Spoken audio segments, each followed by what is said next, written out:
A plot is underway to remove masterpieces worth millions from Britain's biggest galleries.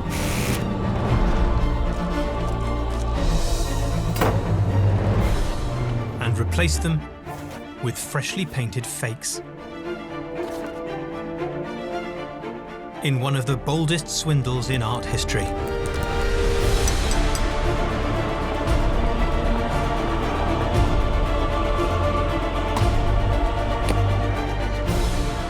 The fakes will be hidden in plain sight, amongst the country's most important art collections.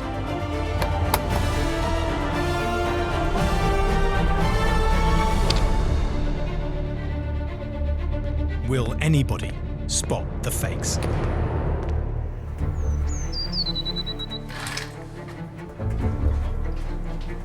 A painting is being created in total secrecy. I'm taking no chances. Everything is going to be dead right.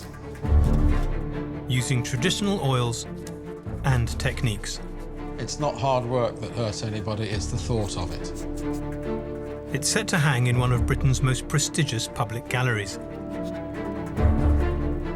But it's a fake. Yes, why not? Why shouldn't I fool the general public? They say, don't they, a picture's worth 1,000 words, but in the art world, you're also talking, of course, millions of dollars. $80 million scandal that has the art world up in arms tonight. Cops in Moscow have arrested a father and daughter team suspected of forging works of art. Forgeries and fakes are the art world's worst nightmare. He's probably the most successful art forger in the world. Was a victim of a most clever deception. He has done something which is deeply unethical. Art forgery can carry a jail sentence of up to 10 years. Police arrested them trying to sell over 140 paintings. Yet, with billions to be made, criminals are still out to fool the art world. Countries around the world have suggested that up to 50% of the art market is in some way illicit. But how hard is it to spot a bogus painting?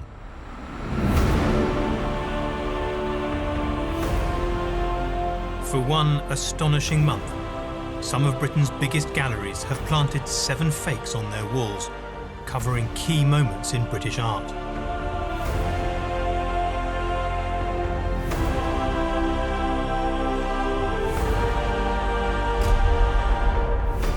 The public are being challenged to look more closely than ever before at the nation's art.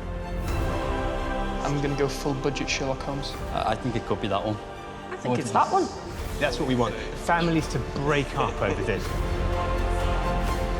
Asking themselves what really makes a masterpiece. Those eyes are stunning. Leaves me speechless. Is this the real McCoy? And does it even matter if a painting is genuine or not? Copying anything is just cheating. I feel a bit betrayed, to be honest. There's no heart to the fake. If the fake's pretty good, then you have to have a bit of respect for the artist that's doing it. But at the same time, I think it's like, don't steal other people's stuff.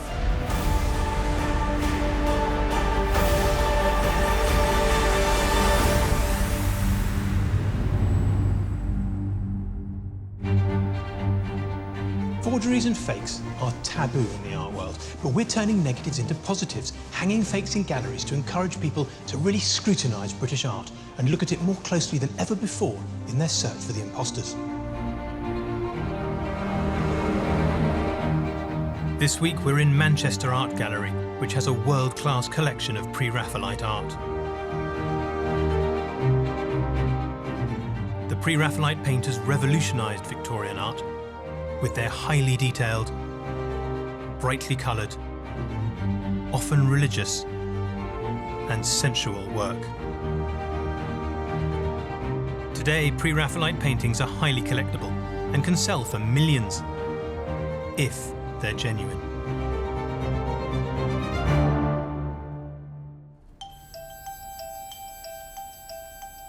This is the man who has undertaken the daunting task of faking one of Manchester's masterpieces.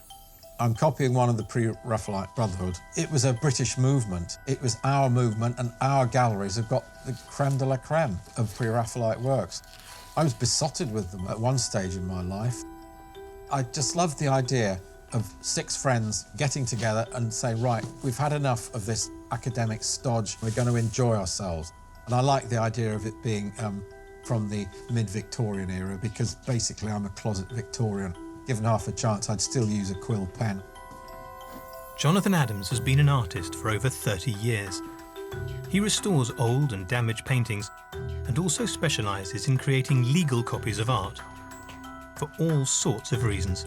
Some people want copies because they have to sell the original. Sometimes they want to buy a house with the proceeds. Some people want them simply because they really like one of the old masters, but you're looking at 7 figures probably. So I can do one for considerably less than that. Copying has been around, as has forgery, since at least the Roman era. You'll find that once something acquires a value and a lot of money starts to change hands, then human nature being what it is, various people will try and forge it and pass it off as the real thing. Jonathan has never made a fake deliberately to deceive. Until now. I'm really, really trying to fool someone into thinking that this is the proper Pre-Raphaelite picture. Well, I'd be a mug not to be a bit nervous about it. It ain't going to be easy, so there'll be a lot of soul-searching, but with experience, you learn to read the way it's been constructed from the white canvas upwards. Hope it all doesn't end in tears.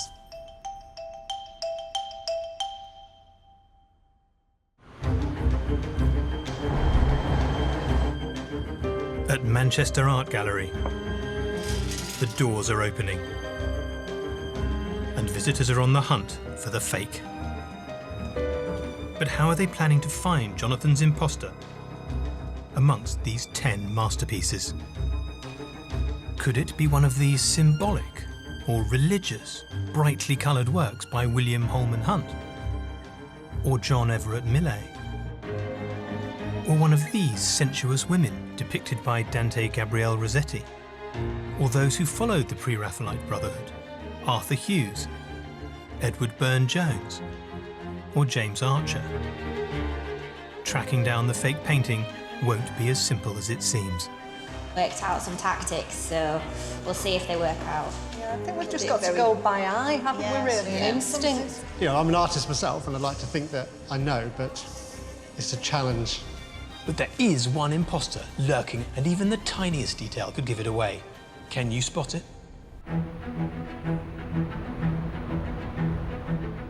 All across the nation, people are hunting for the fakes that have been planted in our greatest public galleries.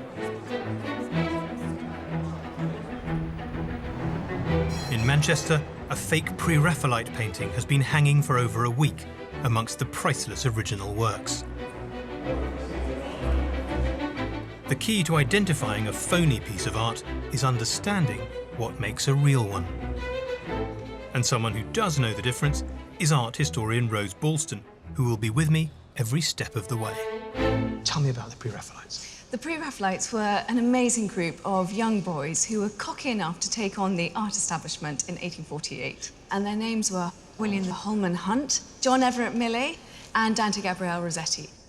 You say young boys, you mean not young boys? They were 19, 20, 21. Well, because the painting's quite grown up. They were great, sophisticated artists, and they had really bold ideas. They'd sort of felt that since the reign of Queen Victoria in 1837, art had got dreary, it got dull, it had got a bit kind of stodgy, and they really wanted to ramp it up a little bit and create a new kind of art. Well, you say that, but look, this isn't pop art. This is not, you're making them sound like the Sex Pistols. Well, today it might not seem that revolutionary, but for the time, they were seriously funky. What scandalised Victorian society was a new aesthetic of hyperrealism. Bright colours, close observation of the natural world, and detailed depiction of real people, warts and all. Before the Pre-Raphaelites, art was dominated by the rules laid down by the Royal Academy of Art. It was all about drab colours and idealised figures. But the Pre-Raphaelites threw this out of the window. Their visually arresting style was shocking in its day, and certainly grabbed the attention of the public.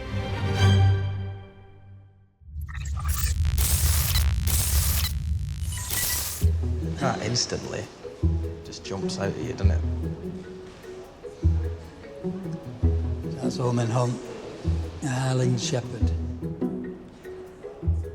22-year-old Michael has roped in his father Tony, who's an art tutor, to lend a hand in the hunt for the fake. Like, basically, I'll back down when you say something looks legit. Every hair on that lamb's face is painstakingly put in. If I had to paint that, I would, yeah. I'd be pulling my hair out, actually. What I'm looking for specifically is cracks, that sort of aged look.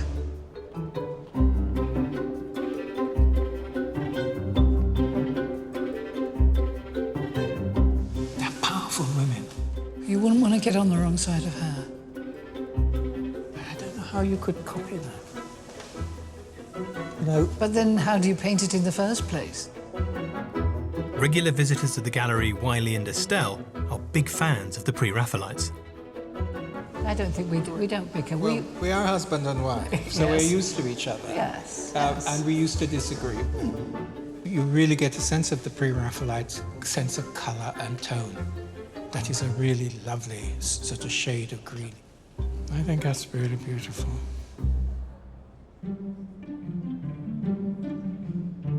So this is our mate, Mr. Malaise. I love the leaves. I love the colours of the leaves. I think I just like Mr. Malaise. I think he's a very good painter. Steph and John became friends after meeting at an art class. I have worked in galleries before, but it's all been like very modern, contemporary kind of art. So the idea of seeing if I can tell the difference between a fine art painting is quite interesting. He's not brushstroke that, he's dabbled it.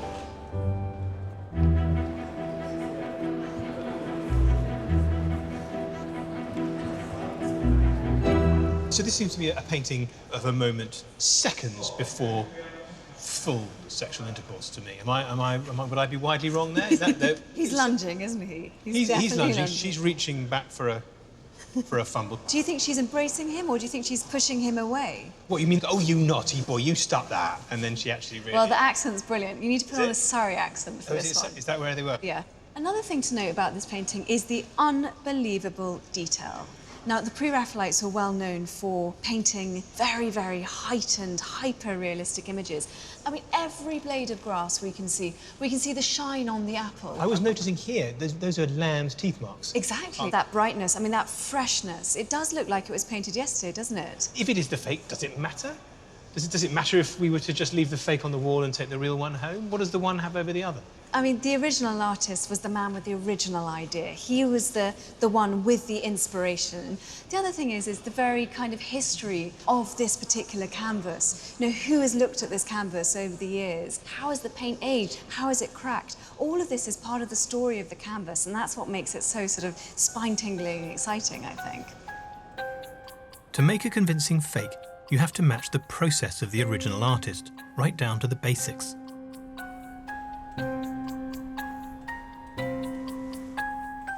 Jonathan has scoured the country for the materials needed to construct the perfect Pre-Raphaelite canvas. This is proper lead primer that will definitely be used by the Pre-Raphaelite Brotherhood. It's very hard to find these days, lead being what it is with health and safety. So this particular copy is very privileged to have the real deal. Paint is translucent, so you need a solid white layer at the very base of your painting. The Pre-Raphaelites would have wanted this sort of base more than most, actually, because they were very keen on their truly bright colours. And you need as much luminosity in the base as you can get if you're going to go for very bright colours.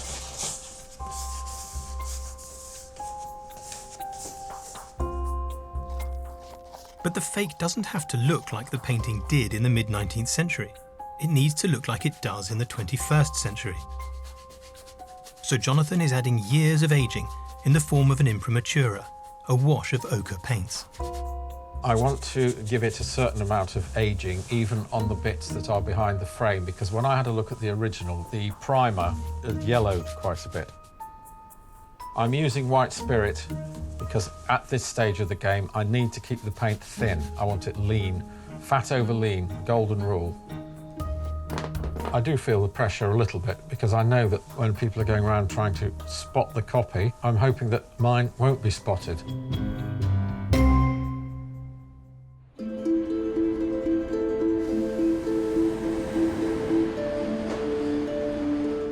Since news of a fake got out, Manchester Art Gallery has seen a 10% increase in the visitors inspecting its masterpieces.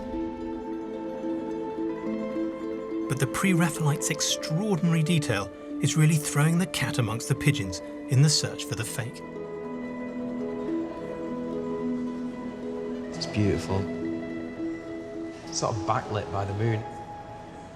Look at these little dots of green that just stunning. The embroidery and stuff on his cloak is just amazing. Now that we've seen a few of his works, we're comparing and contrasting and we're picking up this detail and his attention to light. It's just in another league, isn't it? It is.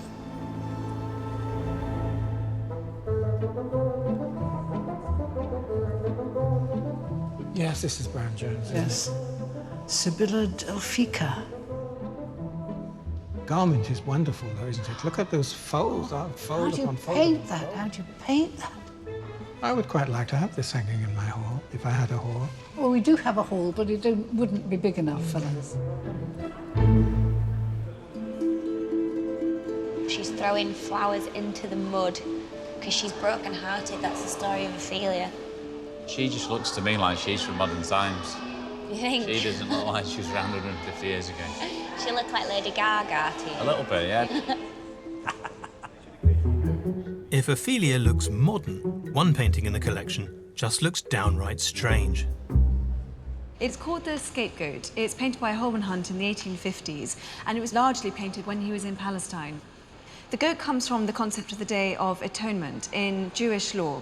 This goat was sent out into the wilderness and embodied the idea of human sin. The original scapegoat. The original scapegoat, exactly. Note this kind of funny red bandana that he's wearing. Yeah. Now, this was typical. The goats would wear red around their horns. As a fashion thing to attract lady goats, or...?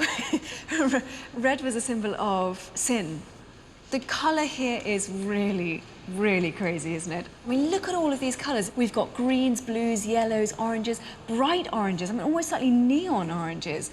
I think really what he was trying to do was shock us with these fabulous colours. The Pre-Raphaelites' obsession with colour is recorded in the archive of Charles Robeson, the 19th century colourman who supplied them with their paints, which Cambridge University's Sally Woodcock has been studying.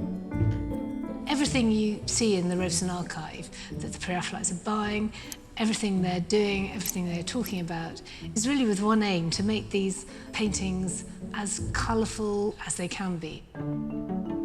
The Pre-Raphaelites use a fairly wide range of greens, lots of them chrome greens that are fairly opaque. But when they needed a transparent, very bright green, they tended to turn to emerald green. So I'm just going to add some linseed oil, as the Pre-Raphaelites would have done. What the Pre-Raphaelites were after was often a glazing paint, a very transparent paint which would allow the light to pass through it. And it allowed it to be highly saturated, and it also allowed it to sort of really look glossy, and they chose their pigments for their transparency. You just find little touches on things to give it that sort of delicious kind of glow.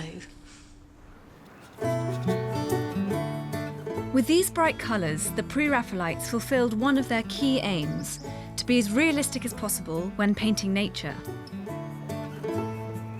They were lucky enough to live at a time of invention when collapsible tubes replaced pigs' bladders as the predominant way of storing paint. Suddenly, artists weren't tied to the studio. They could paint outside and observe every detail of the natural world. They are the antidote to the idea that the 19th century is all about brown paint, slightly dreary, rather subdued looking. You know, you look at a Pre-Raphaelite painting, it is as colourful as a work of modern art.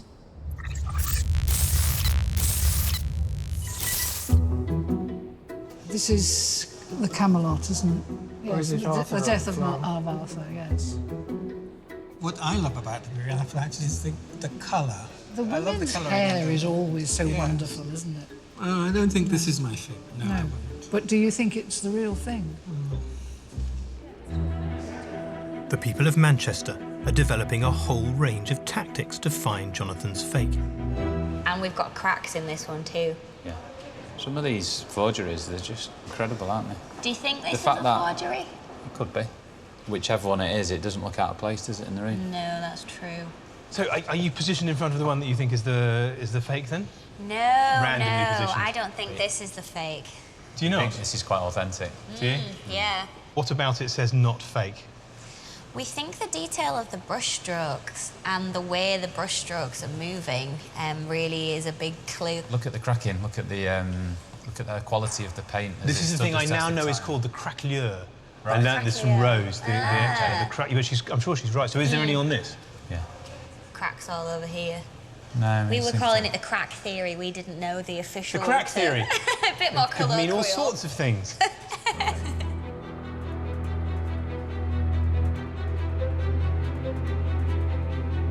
This work, the quality is so good. The artist has to feel it here.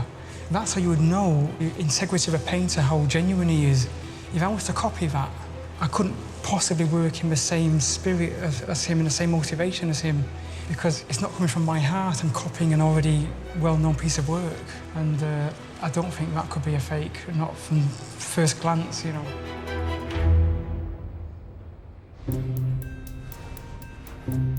Over 1,500 people visit Manchester Art Gallery daily. But as another day comes to an end, will the fake survive the month hiding in plain sight?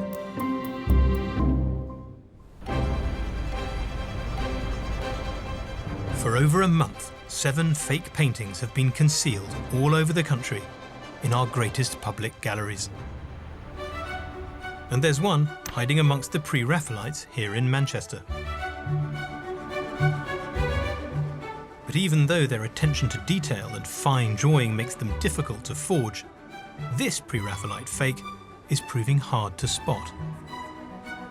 Perhaps because it looks so vibrant and the colours are so fresh, perhaps it was a bit too new. Yeah.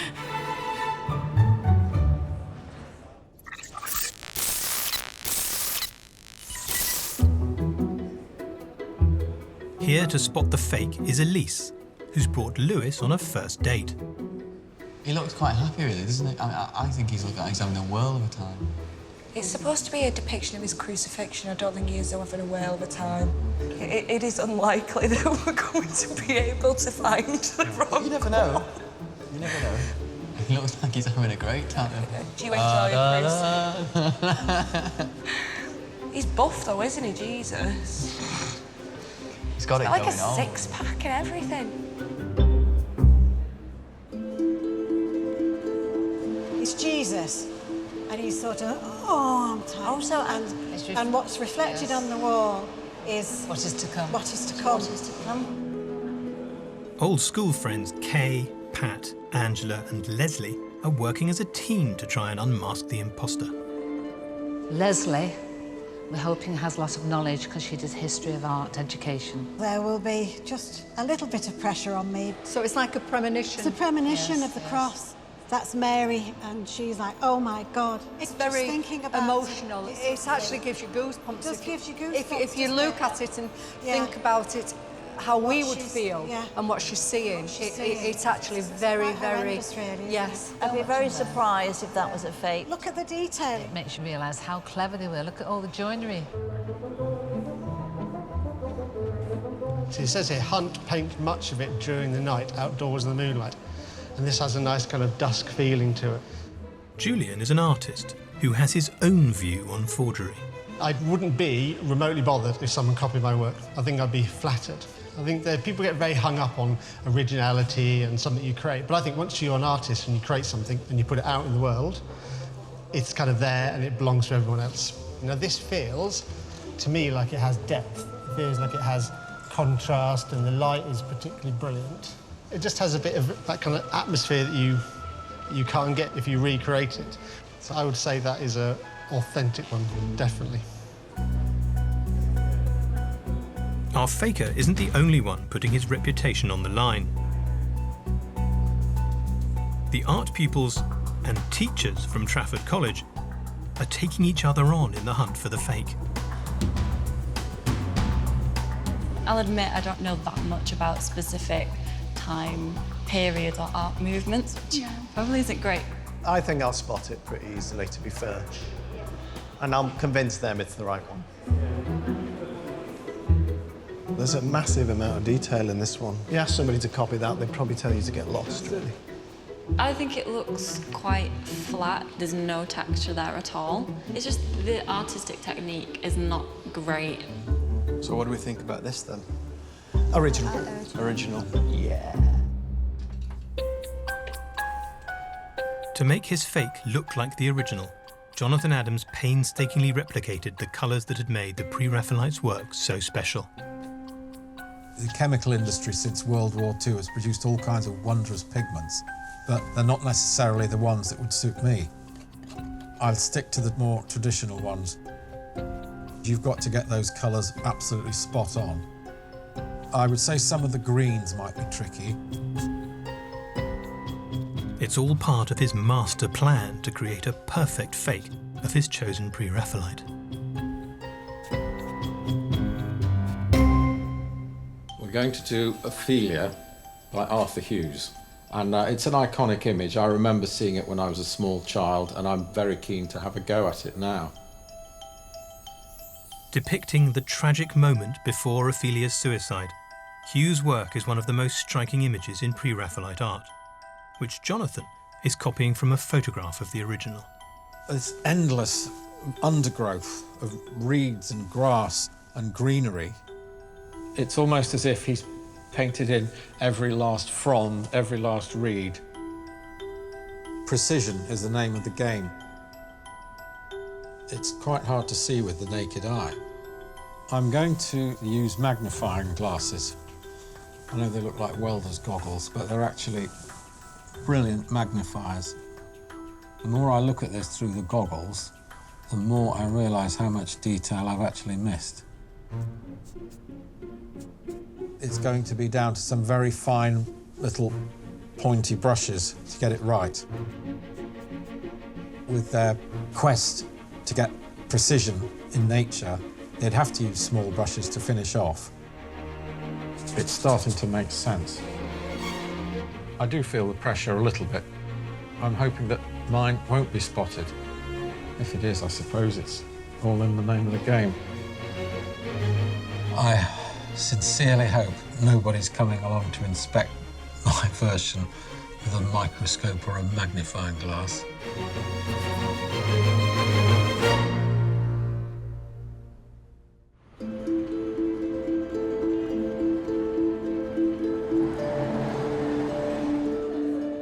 Jonathan's fake Ailia has now been on the walls of Manchester Art Gallery for almost 2 weeks. That's Ailia. Ailia, yes, you're right. I think this picture shows despair. You're right, Pat, because she's going to drown herself. I was right with her, without even reading. Yes, It just, I mean, you don't have to read. face, no. This tells you the whole thing. Yeah, look at the detail of the paint there. You don't even need a magnifying glass to see you don't. the You can just see the texture and the depth in this. Yeah. I'm just wondering why she's got what looks like a black eye. Are you doubting this one, Leslie? Possibly. Right. Possibly. Although it is... If it's a fake, it's a beautiful fake. Oh, this is lovely.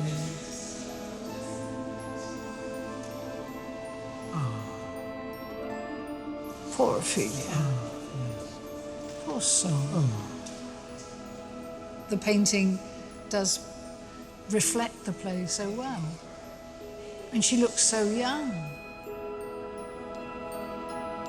Poor old Arthur Hughes's painting. It was actually exhibited in the Royal Academy. Unfortunately, it was relegated to what was known as the Octagon Room. It was actually quite high up, and you couldn't see it unless you climbed up a ladder. Why? So Arthur Hughes was never really at the forefront of the Pre-Raphaelite group. He was a great artist, but he wasn't perhaps quite as bold, quite as punchy, but he was really inspired. Did they bully him? Sounds like they bullied him. He was like Piggy in Lord of the Flies.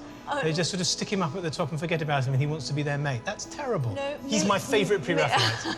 No, he was a follower of the Pre-Raphaelites. But Millet was incredibly kind to him, and actually Arthur Hughes made a comment at how during this exhibition, Millet went up the ladder in order to study the painting.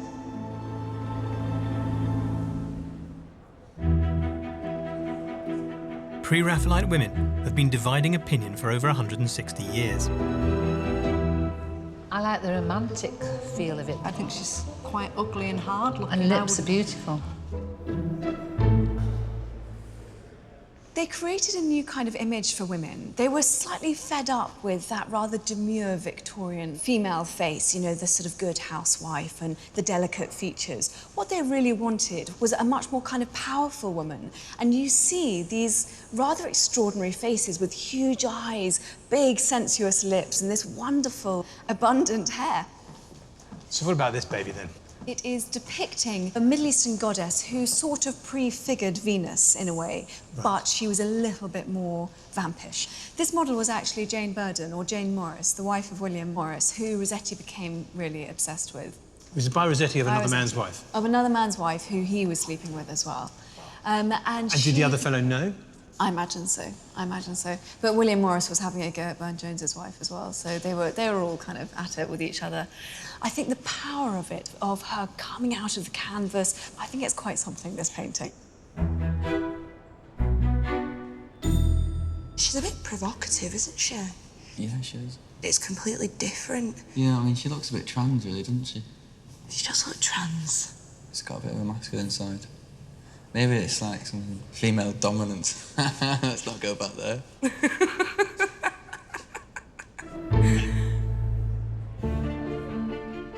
But will the teachers, with all their experience, see the painting for what it is? Ooh, this looks a bit dodgy, doesn't it? It does. The technique's completely out of sorts. Look at the hands. There's hardly any blending at all. Or even the breasts. Look at that. It's like, they're not right. She got 3.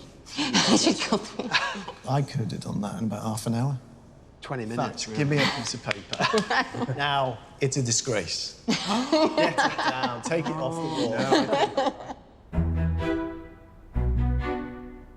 Hoping for better reviews, Jonathan Adams had to perfect the centrepiece of his creation, Ailia. The genius of any faker is their ability to capture the same mood and atmosphere as the original. It's the same with any portrait, anything like that. The first thing that people look at is the face, and the first thing they look at in the face is the eyes. So it's got to be right.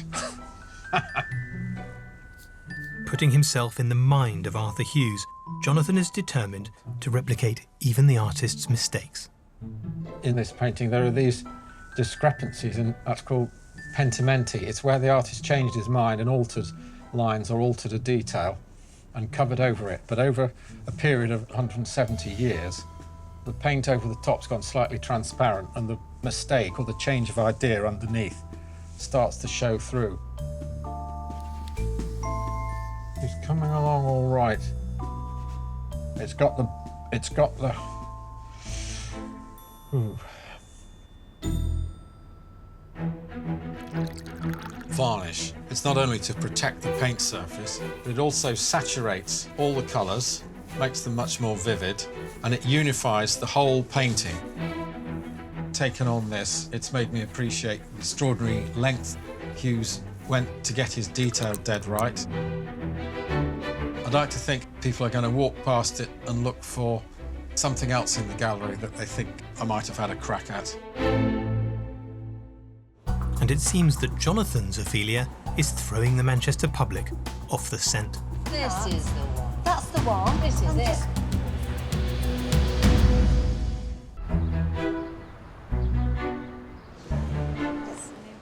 A fake Pre-Raphaelite painting has been hanging in the Manchester Art Gallery for 4 weeks, during which time 50,000 people have passed through the gallery doors. In the challenge to identify the fake, the people of Manchester are looking harder at the art than ever before. And now they're returning to the gallery to find out which painting is the imposter. Some of the colours are quite nice in the background, because that's Pre-Raphaelite colours as well. I don't think I'd be too disappointed by paying something like that when I was 19. Yeah. It's obviously a very good copy because not many people are getting it. Yeah, I think it's absolutely brilliant. I think Jonathan's done a really good job. There's great colouring, there's a great kind of freshness to the painting. I think perhaps one of the problems is there's not perhaps quite enough detail, and the Pre-Raphaelites were really known for their detail. Well, like the raving Jesus over there, for example, the Messiah with miraculous. I think they're doing very, very strange things, and I'm not surprised that a modern audience looking around can't tell which is the fake, because they all, to me, have the whiff of artifice about them. Well, that's quite a good point, actually, but they do. Well, thank you. They do, at last. No, but I think they're almost making their paintings kind of hyper-realist in a way. I think you do get that sense of artifice. And I think, interesting, with our copy, less so. But before the fake is unmasked, the gallery has an extra special visitor, listening in to what the public think.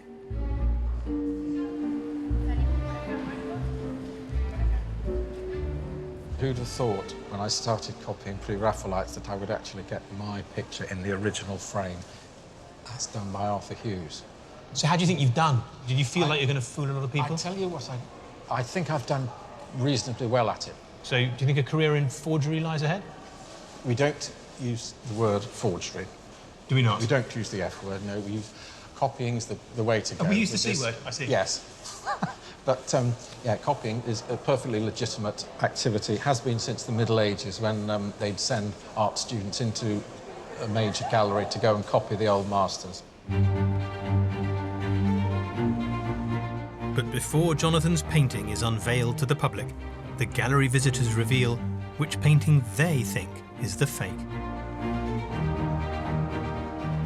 We think it's the light of the world, and the deciding factor for us was the fact that the painting stops maybe like a millimetre after where the frame ends. We think the fake is the death of Arthur, The Lord death of Arthur. Arthur. And it was quite unanimous, really. Yes. There was a line right across. It looks out of place. 8% of those on the hunt agreed with them, thinking that this was the fake painting.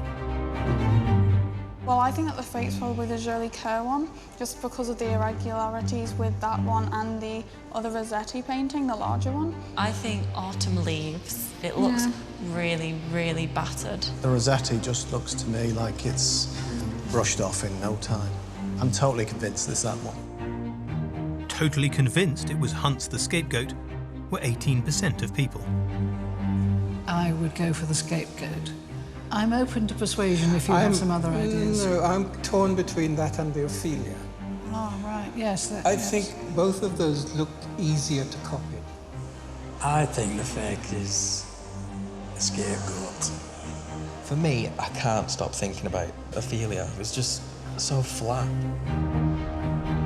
After 1 month on display, Jonathan Adams' Ailia has done her job, as only 26% sussed her out, with a staggering 74% doubting the real masterpieces. Jolie Kerr, because I think her left nipple is on her shoulder bone here. It's well out of place, from my experience. Your experience. How dare you? It's the end of the road for Jonathan's fake. And now the genuine Ailia is finally emerging from hiding and is on its way to regain its rightful place. The original Ailia, painted in 1852 by Arthur Hughes and packed full of detail, has returned to the gallery.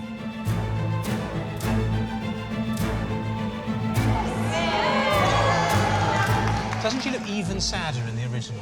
She does. But you did an amazing job. You fooled about 2/3 of the people were fooled. With the two Aphelias side by side, it's a chance to take a closer look. Can a copy ever compare to the original? He's captured what you said, the absolute despair. Yes, it has. But it's the colours that are different, really. Properly obvious, isn't it? Yeah, it's probably obvious now, yeah. Too bright, yeah. Oh, it's fantastic seeing it out of its frame, because I'm seeing the artist's little bit of paint on the canvas there. It just makes you feel like you're in the studio when he was doing it. I do think he's caught that tree. That tree is magnificent. Very close. Yes. The tree is very close. Yes. It's the figure, I think, that gives it away. It'll be nice to see that back in that frame. Yeah. Sitting side by side with its original, our fake might be easy to spot. But real forgeries have no such comparison, making them a threat to the art market. I think Jonathan's a bit disappointed that he didn't paint a darker picture. It's got a slightly greener look, probably from age. If you think how many people he fooled with his painting, imagine if it had been a little bit darker, he'd have fooled everybody. It's a great copy. Yeah, I think so. But I think the original has got that kind of moodiness to it. You've got all of those years of aging, you know, over 100 years worth of aging. The artist had the original idea. Nothing can really replace the original. The Pre-Raphaelites dared to take on the art establishment, but their bold movement only lasted a few years before Rossetti, Millet and Hunt fell out. But the influence of the Brotherhood was felt until the end of the 19th century and spawned a generation of followers. Love them or hate them, they changed the face of British art forever. Fakes might be taboo in galleries, but having to hunt one down has changed the way that people hear, view art, and think about paintings. Today reminded me what pleasure there can be in looking at a painting with that amount of interest, rather than just standing back and, do you know, but actually going right into it. I mean, us looking at these today really intensely, we don't normally do that. As teachers, we talk about the composition, the technique and the symbolism, but actually, when you've got time, you know, that's a real pleasure. We've really looked in depth, haven't we? Well, it's made you reassess Yes. how you look at paintings, I think, now. So I'll be here next week.